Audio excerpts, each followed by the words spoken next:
Like, I was pretty confident when I first went busking because I had a half bottle of whiskey in me, you know what I mean? I was pretty confident. But what I want to do is a timeline. I don't remember dates and times, but I can give you situations. I remember situations when something bad happens or something good happens. I remember that. But I couldn't give you the year, like, you know, that's amazing. But some people could know the day they done this, and this, and I couldn't do that, you know. So that's why I'm not going to do it. But the last 5 years I'll talk about first, and then I'll go back to, but I won't keep you here for more than 20 minutes, honestly, because I can talk quickly if I want to. And I don't want anyone to get bored, because I remember I was at a few testimonies, and one went on for 2 hours. And no, but that doesn't mean the person's not saved now. Like, the person's, like, it's like, you know, I don't know, people read the stuff I read, but that's why I'm going into the last 5 years.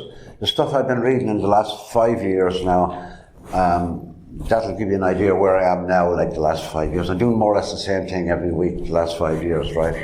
That's my wife there, you know that, and that's my cousins over there.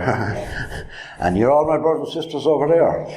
And you know what I'm saying? Yeah. Anyway, the last 5 years, right? Since 2020, right? Person could be wearing a mask, you know, a mask you put in your head, in County Fermanagh, walking down Enniskillen. A person in China at the same time. Every country in the world were doing the same thing, you know? The very same thing. And that was very strange. So I started doing research. Now don't worry, I'm not going to talk about vaccines. I was doing my research, right? This is the last 5 years of my life now. I'll go back quickly and tell you how I got saved and alcohol and all that. But I'm talking about the 5 years now from 2020. I hope I don't need to repeat that again. That's what I'm talking about. Just what I'm studying. So I studied that, like, and then I started studying other things, messenger RNA and IoT, Internet of Things. You know, like the Internet. You know, everything. Your phone is connected to the Internet. Your watch. IoT. And there's a new thing called IOB, Internet of Bodies, where every body will be connected to the Internet. We're not connected to it yet, but that's the way they want it to go. You see, the World Economic Forum, and they have this for the plan for the 2030 agenda, you see. So this is to come. So, like, I prefer the Bible because it tells us a prophecy what's really going to come. But this is what they want to bring about. So, like, last month, they brought in a new law. Anyone from the UK travelling to the EEC will have to do biometrics, fingerprints, and you've asked 4 questions on the screen. Have you got health insurance? How long will you be staying? Are you married? And is your husband a man or a woman? And all this stuff, right? You have to answer them questions. Biometrics, right? Biometrics. And I was in the airport and I missed the biometrics. I was so delighted. The machines were just getting installed, right? They wasn't in operation yet. They weren't operational yet. So that was good. But the next time you go on holiday, well, that'll be mandatory. Okay, the stuff I'm studying, I said the last 5 years, that is not the mark of the beast. People said, oh, is the vaccine the mark of the beast? No, that's not the mark of the beast. Do you know why it's not the mark of the beast? Because there is no beast here yet. There has to be a beast to have the mark of the beast. He has to implement it. He has to be present. But we are the restrainer here, in the here, like, people that believe in Jesus Christ that rose again, died on the cross and rose again, are the restrainer. And what that means is, I'm trying to keep it simplified, but people know more than me about this. I found out this just lately, and I was amazed. We are the restrainer. We're holding evil back because we protest and we talk about it. We say, no, we can't do that. If there was nobody here to say that, then anything goes, wouldn't it? But it seems like anything is going at the moment, doesn't it? Right? You know, everything goes. Like, there's people protest. There's a million people protest in London nearly every week now over different things. Mandatory ID, that's coming. Mandatory ID. Claire Starmer, he's your Prime Minister. Mandatory ID, but he's just a puppet. He's just a spokesman for the World Economic Forum, and that's what he's like. And King Charles is in that as well, and there's people from the south on it too, but it's a long story. But this is what I'm studying the last 5 years now. This biometrics come along, like, right? You say, it's not the mark of the beast, it need to be, but it's been set up, and you can see the setup. I call it the great setup, you know what I mean? Because this all has to be set up before the beast is revealed. And when he's revealed, then he'll have nothing to do, just turn on the switch and everything's already set up. But can you see the setup? Can you see the setup being built already? Like everything is global now. Global wars, global health crisis, global this. And everyone's connected to the internet. It's global, everything's global. And now we're going to have a global currency. We're getting digital ID first.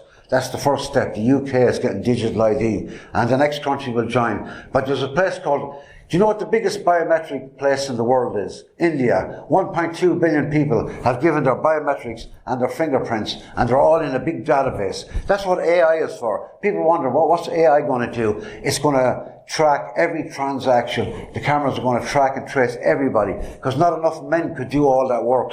But AI is going to do it. It's going to be the back end of the database for the world, one world system, and that's what's coming. But what I'm saying all this to say this: the beast is coming, and the rapture is coming. See, I don't want people to understand the rapture. No, to say it like this: Jesus is coming back in the clouds. That's the rapture. Don't confuse people. Jesus is coming back in the clouds. And everyone that believes in Jesus, that died on the cross and rose again, will be taken. And then when the restrainer I talked about is taken, that's the church that restrains evil, When that's taken out, the beast comes in. The system is already set up. Now, most people here believe that. You know that.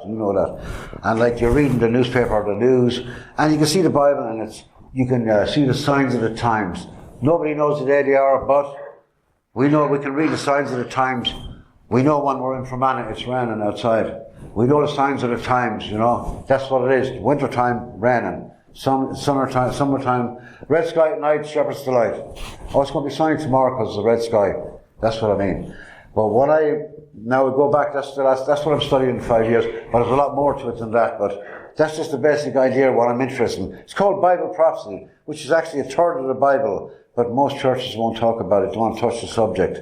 Now it's more poignant than ever before to touch that subject. Nobody was talking about it. I can go to church, I'll never hear anything about what I said there now. I won't hear anything about no to vaccines, no to digital ID. I won't see anyone preaching like that, will I? No, I won't. Because the church they want to get their money, and they want to get their people and all the congregation. If anything, the church was saying, everybody, it's your moral obligation. Like the Pope said. The Pope said, it's your moral obligation to get vaccinated. It's your moral obligation to get digital ID, to keep everyone in check so we won't have any criminals or refugees or whatever, And we know where that goes. Now, when I first... forget about that. That's just my interest and hobby at the moment. I'm studying that. More than a hobby, though, really. It's a belief. But when I was young, I was 16... I learned the guitar around 16, around 15, 16, I have a few chords. And so, I'm going to end this quick because I know people will want to go home. I played the guitar for a while, right, And there was a band kind of fellas accordions down the pub it was about a mile down the road from me, And every Sunday night there, a couple of musicians get together, And they heard me singing or something, like one fella heard me singing past the house, and he said, we're looking for someone to sing and play the guitar, so I went down Sunday. And I stayed there every Sunday. Now, I didn't drink before this. Didn't drink alcohol before that. Didn't even smoke. But on that night, I got my first drink and my first smoke. I got free drink all night, and I puked up so much. In the toilet, I puked up. And that, I didn't, here's an early warning for you, but you'll never take that advice when you're 16, You say to yourself, my life was boring before alcohol. Be honest, I had a boring life before alcohol. And every Sunday night, I could get out for free. No, we had no money when we were growing up, Where could you go with no money? Well, I could get the guitar and go down every Sunday night and get free drink. And I said, this is amazing, no, wouldn't you agree, Wouldn't you agree, you had no money, who wouldn't take that offer, I'm not hard on myself because I went drinking. Who wouldn't take that? I mean, it's a free night out. Who wouldn't take it? So I took that. I went on for 3 years, 4 years. The pub changed hands. They put up TVs, football only, you know what I mean? No music, football only. I thought music was dead when the TV came into the pub. Football only, no music, But before, this is an old pub before football was TVs and pubs, I drank there for a long time, And that was only every Sunday night, but then I heard about people busking on the street, you know. So I tried that. So I went busking on the street. I'm trying to go as quick as I can to get extra money. So I went busking on the street like 6-7 days a week. And I was getting good money. There was good money then because we had the Celtic Tiger down south. Everyone had money, so there was the new thing, a pound coin came out, and everyone, you know, it was pretty good now. It was pretty good. I don't remember the years and the time the pound coin came out, but it was pretty good. And that meant I could drink 5 nights a week then. Instead of Sunday night, it was 5 nights a week. So I'm after going from one night to, 5 nights. 5 nights drinking. Busk all day, drink all night, you know. You had the money now, you could do it. And I said, this is a great life. Why wouldn't I want to stop doing this, you know what I mean? So I collapsed on the street. I ended up in the hospital. And this happened a lot of times. One time I got pumped out. And another time I woke up in hospital. I don't remember getting there. There was bags. Another time, a couple of lads pulled me out of the river. Like, I collapsed near a river. And a few lads had a wise idea. I was told this later. They put me into the water trying to wake me up. And they rang an ambulance. It took an hour to come. I was unconscious for all them hours, and about 8 hours up in the hospital. My mother's up there. They were sticking needles that went into the end of my foot. You know, trying to get a reaction. They were full sure I was dead. And that didn't bother me. I got out of hospital, still went back drinking. And then I met a fella called Arthur Williams. You all know him. He started the Stars Foundation. That we're in tonight. He started that, Stars Greek for Cross, you know that. But he started the Stars Foundation. I met him up in hospital, or he met me. It's better to say it that way, because I was looking for him. He wasn't looking for me, if you put it that way, you know. But he came up to see me, and I wasn't in bed when he came up to see me. I was up and about, you know. But the minute there's people walking in and out. The minute he walked in, I didn't know Arthur Williams, but I said, that's the guy. I didn't even know who he was, but I knew that was him. Something about him, you know. And he told me, now, Paddy, when you come out here, I want to tell you that we believe in Jesus Christ out here. He put it straight to me like, you're not coming out here and we're just going to sing a few songs and get you better and it's all about the higher power. No, he told me straight. But I'm glad he did, because imagine going out there and you don't want to hear anything about Christianity and then you leave. He was telling me this is what happens out here, you know. So he was telling me that, so I went out there and a nurse taught me. A nurse passed on now since. She taught me about Arthur Williams, and she got him to come in, you know, that nurse. She passed away since. And then I went out to Arthur's for a while. I was doing great for a while. I was happy out there because, well, there was no drink out there and you felt safe because it's a live-in situation. And like what Willie was doing there tonight, doing worship, I was doing that out there. But I was live-in, you know. And there was a lot of lads would come, 4 or 5 lads would come, stay about 8 weeks and then go home. Stay about 8 weeks. And every 8 or something weeks, I'd see a new crowd of people coming in, you know what I mean? And I was still there. I stayed for years and like that. And then I left and went drinking again. I went out, I left, I don't know, I got fed up with the place and I left after a long time. I went out, you know the way, a long time. I went back drinking again and things are worse, it gets worse. It always gets worse, right? Have you ever heard this? This person is an alcoholic. He went back on the drink. But he's doing all right now. You never hear that. Anybody that's an alcoholic that goes back out drinking, you never hear, oh, he's back on the drink, but he's doing all right. You never hear that. When they go back on the drink, it gets worse. It gets worse. If anybody hears an alcoholic or addiction, and you think it won't get worse, I can tell you it gets a lot worse. So it got a lot worse for me. More hospitals, not being able to eat. Didn't eat for a month one time, you know, break 10, you know, so before I came up to Brendan's, I didn't eat for a long time. I didn't want food, I just wanted alcohol. And it does get worse, I put it that way. But then, of course, I never forgot about it. There was a preacher there called Barry White, and he was preaching Jesus is Lord, Jesus is the way, Jesus is the truth, and all of that. And he was speaking away. And it's the first time I ever heard anybody speaking about Jesus that way. You know, I went to the Catholic Church, right? But I never heard anyone. The new words for me is saved. What does that mean? Born again. What does that mean? I didn't even know what that meant, but I didn't want to ask because I think I'd be a fool, make a fool. You know, people think I'm a fool. I didn't want to ask. I'll just listen on and find out as I go along. But I found out that born again means you're born in the Spirit. You're not born through you don't go through your mother's womb twice. You're born in the Spirit, you're born again. You're a new creation, right? That's what I heard. Afterwards I was listening and I heard more. What is saved? Sure, I'm not drowned in why would I need to be saved? See, these are new words for me. And if you come through that door first time and I start talking about saved and born again, people don't know, new people won't know what you're talking about. So that's what I'm aware of. See, I'm here, I'm aware of this, because I don't know if anybody new, but there probably is. But if saved means just this. I have confessed my sins, repented from my sins. Now, that doesn't mean I'm perfect. I'm going to make mistakes here and there and all that. But the sins that I know about, I've repented from them. And I've asked Jesus to forgive my sins. And if you repent and believe in your heart and confess with your mouth that Jesus is Lord, you will be saved. I don't want to use thou because people knew. Say, what does that mean? You shall be saved. So that's what it says in the Bible. Okay. If you do all that and you believe all that, you will be saved. And if you say, I'm not sure am I saved, after doing that, right? After doing that, I used to say to myself, I'm not sure am I saved.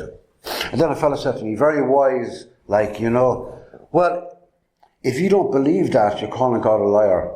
If God says you're saved, that means you're saved. And if you don't believe it, you're calling God a liar. He would be a liar if he said you're saved and you wasn't. So, if anybody here repents from their sins and believes in Jesus Christ that died on the cross and rose again, you believe that actually happened? Do you believe that actually happened? One time ago, 2,000 years ago. Nobody knows. Different Gregorian calendars. There's different calendars, different countries. But the year doesn't matter. That did happen, right? Yes. That did happen one time in history. But what I talked about, we are the restrainer. He is coming back. Is that right? Yes. Once you believe that, thou shalt be saved. And once your sins are forgiven, God was, as far as the north from the south, I'll remember your sins no more. So then all of a sudden, when I started to believe this, right, some people have experienced this. When you believe that your sins are forgiven, you feel lighter, you feel healthy, you feel happier. You feel happier. I have rough days at work, and so have you and you and you and you. We have rough days at work, right? Wouldn't you be a lot worse if you wasn't saved? Yeah. Seriously? Like Dean was saying down there, like, if you wasn't saved, where would you go? To the pub? Yes, probably. Might.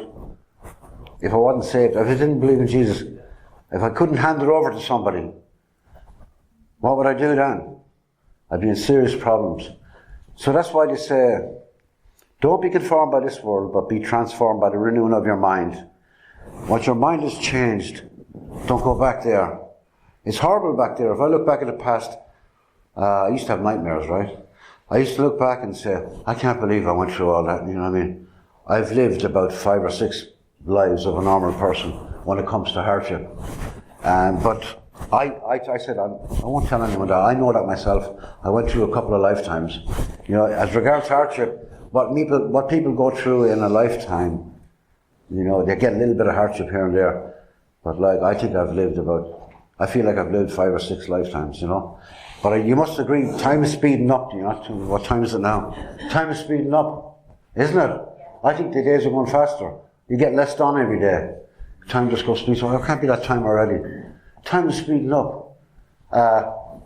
This is why the last 5 years of my life now, to the day I die probably, I'm studying Bible prophecy. Bible prophecy, telling you the future of what's going to happen. I know I believe in Jesus Christ. I know He forgive my sins. But it's more than a hobby, right? Bible prophecy.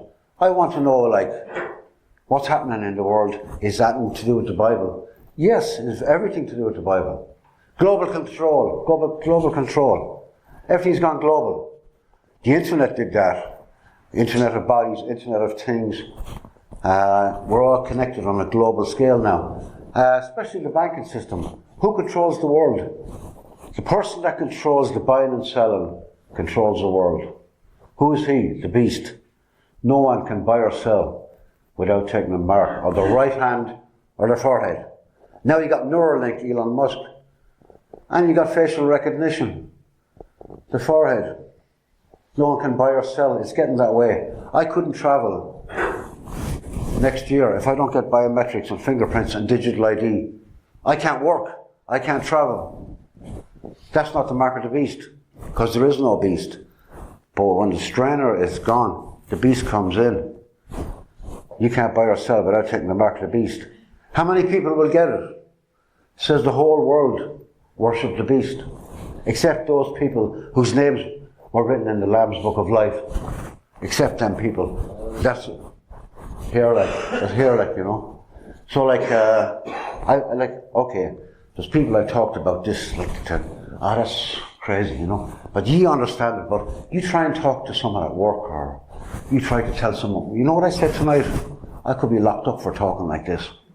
No, sir, couldn't I? Yeah. Couldn't I be locked? If I was in the wrong country, I'm in Fermanagh now, right? If I was in the wrong country, wouldn't I be locked up? What country? You wouldn't have to go to North Korea. There's somewhere closer than that. You know, that's serious enough. And it's coming that way, because they're going to ban the Bible. So I think a paper copy is good. You know, when you get this digital ID, you won't be able to go online without scanning the ID. Iris scan, who you are. If I post something on Facebook, my job's gone, money's gone. I mean, global control. But I'm praying to God that He'll come back before things get worse. Take us out of here. But what you're doing, most of you are doing, you're telling people about Jesus before He comes back. So get many in the kingdom as you can before He comes back. And that's the idea Brendan has this. Get many people into the kingdom as possible before He comes back. I know Brendan, I didn't ask Brendan, but I believe Brendan says, I believe Brendan thinks it won't be too long before Jesus comes back. Would you give it 5 years? I'd give it a year maybe. But I don't know the day or the hour. But things go very fast in technology. When you were growing up, what did you have? A football. And that's all you got to play with. I had a guitar. And that's all I had. Look at now, mobile phone. Look at electronics, technology, global satellites all around the world. Starlink, Elon Musk, all these tech giants, Bill Gates, Ardar, 1.2 billion people, all scanned and fingerprinted. Who started that? Bill and Melinda Gates Foundation. Look it up, Ardar, most biometric country in the world. India, 1.2 billion people. 1.2, just over a billion people. And that's coming to the West now, digital ID. Different name. They call it Ardar, they call this digital ID. They want to get a global system. Everybody's iris and fingerprints into the system. AI will do the background. It will do every transaction. And if you're speeding, they'll send a ticket out to you with no human in the boot. The machine will send the ticket out. The camera will take the picture and the machine will send, that's already happening. You go speeding, takes a picture of you, sends out the ticket. No human involved. Go to Dunstores and scan all your food. No human involved. When them machines get better and better and better, there'll be no one working. AI is going to take 80% of the jobs in 20 years, if we're here. 80% of the jobs are gone, as you know it. Accountant, film editing, audio production, accountant, all anything to do digital will be gone. Look, I was thinking my job would be the last to go, looking after people. Unless the robots get very good, you know. And they're pretty good now at the moment. But God bless you, I hope you didn't get bored. Does anybody have a question, I think I explained it, I'm doing all right so far. You know, with the alcohol and my life, but the awareness of what's going on in the world is kind of, I can feel it kind of, you know, it's pushing, you know, and you can feel it, there's not much time left. There's not much time left. Would you think there's another 20 years in this world? I wouldn't agree with you. Anyway, does anybody want to say that before I close, or, you know? And that's my wife, I said that, didn't I? She's there. If I didn't mention her, I get an ear bashing on the way home. No, you know. But anybody has any questions? No, don't. Please ask it. Like, I've studied a lot in 5 years about Bible prophecy, technology, Elon, all the giants. Any questions about the mark of the beast or anything like that? Anybody? I want to go back personally on you. Like, looking backwards now, never mind what's going to happen in 20 years. Yeah. When you look back 40 years, like the transition in your life to now, yeah. Married here in Fermanagh, yeah. compared to being nearly dead with alcohol. That's right, I said that. That's ban. Yeah. Does it feel quick? Or like, I can't believe I'm 55. I mean, I just woke up one day. I remember I was 20 and then I just blinked one day and I was 55. Yeah. I said, how did that happen? Would you say your life went very fast? It's alright for you, you're young, like. But it's not okay for you and you, but it's okay for you. It's alright for that girl there, she's young. No, but do you think life went very fast? Yeah. Look at the speed of life, it's happened very fast. Like, we have physical clocks that measure time, right? But that doesn't mean they're only inventions. What if time was going faster than the physical clock? There's a fella I was listening online, he's a baker, and he used to make a certain amount of loaf of breads a day, you know. He said, I can't make as much now. But I'm still going by the same physical clock, but time is going faster, I'm making less. So a lot of people said that the time is going faster, but he can't explain why, you know. I'm talking about alcohol, it's like Albert Einstein said this once. He said, if you repeat an experiment and get the same result, you know, if you do the same experiment, get the same result, that's called insanity. That's the definition of insanity. I remember hearing that from Albert Einstein. The definition of insanity is when you do the same experiment, get the same result. That's what alcohol is, that's what addiction is. We're doing that all the time. You know, and that's what they have quantum computers now. They can, you know, it's called qubits. You know, there's bits and bytes in the binary code in a classical computer, but in a quantum computer, you have qubits. That means they can be on and off at the same time. They can be in superposition. You know, I studied about quantum computers, but like all of these things like are happening because John, the Revelator on the island of Patmos, said that they would happen, and he got a vision and he explained the vision the best he could. But that's the best he could explain it. We went from horses to where we are now in a matter of 150 years, didn't we?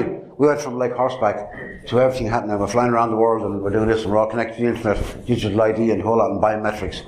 But 100 years ago, all we had was a horse and cart.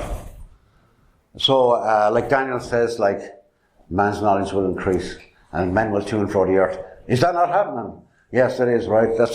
These are the kind of things I'm studying now. Because if you, like people say, oh, why worry about Bible prophecy? Sure, just live your life and you believe in Jesus, just carry on. Don't worry about Bible prophecy. Whatever is going to happen is going to happen.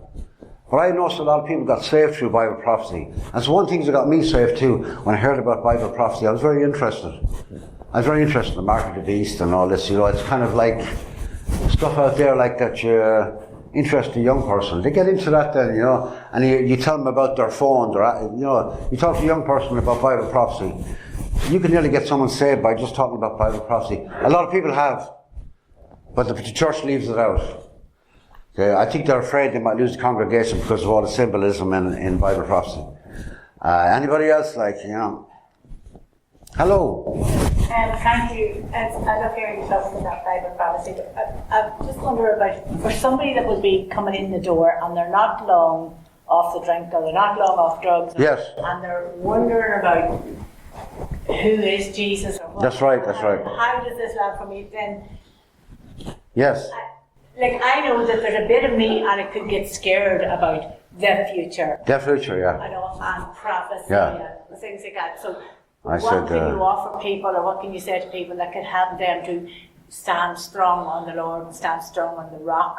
Yeah. Before they maybe enter into stuff like that, that might. That's a good question. No, that's a good question. No, I'm glad you said that because I was going off of this tech kind of, you know what I mean? But I said I'd talk about my the 5 years of my life. I said I'd talk about that and then I'd go back to my testimony where I was drinking all that. But you're talking about, like, she's talking about how can you tell people to stand on the rock? And, you know, like the house built on solid ground doesn't falter, you know. So how do you stay on the rock? I failed more than anybody. And I believe it's to do with timing as well. when the time is right. Like people might say, oh well, you see, I got saved before, but then I fell a few times. This was meant to happen. You know, I wouldn't have met my wife if it didn't happen. It was meant to happen. I can't explain it, but I believe that the time wasn't right then. But as a person comes in the door now, they'll hear about, I said, do you actually believe in Jesus Christ? He's the one that can save you and heal you. He can, by his stripes you will be healed. He can take away the desire for alcohol, if anybody's listening. Jesus can take away the desire for alcohol. That's what I should be talking about. You're right, you know. It's a stars meeting, not a Bible prophecy meeting. You're right. She's right, you know. Yes, she's right. And by his stripes, yeah. Well, if people just keep coming here, like the first time I came here, you get kind of scared with all the people, wouldn't you?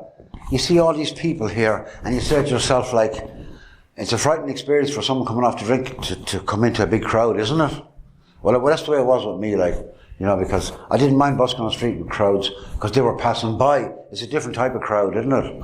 Yeah. But anyway, I would say to anyone coming here that's off to drink, come back and keep coming back till you understand who Jesus is and what he's capable of doing in your life. Is that okay? Okay, God bless. Good night.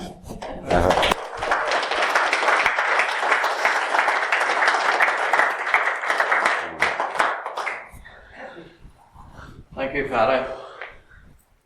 I'm recorded now. He's gonna. Blue lights are on, Paddy.